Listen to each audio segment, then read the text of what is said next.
Garden on a plate.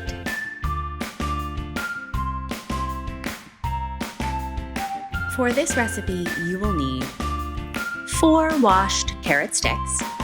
You could also use celery sticks or baby carrots. 4 tablespoons hummus or refried beans. 2 tablespoons canned corn kernels. 2 tablespoons of shredded low-fat cheddar cheese. And 6 washed broccoli florets. First, place carrot sticks on the plate in the shape of a rectangle. This represents your garden bed. Next, fill the rectangle with the hummus or refried beans. This represents the soil. Place your corn kernels evenly spaced over the surface of the soil. This represents the seeds that are planted in a garden.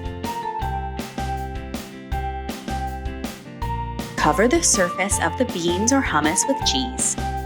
This represents mulch that will keep the plants moist and prevent weeds from growing. Last, place the broccoli florets upright in the soil. This represents the plants that grew from the seeds. Doesn't the garden look yummy? You could even water your garden with salsa if you like. Enjoy this tasty garden on your plate by dipping the broccoli and carrots into the hummus mixture. Yum!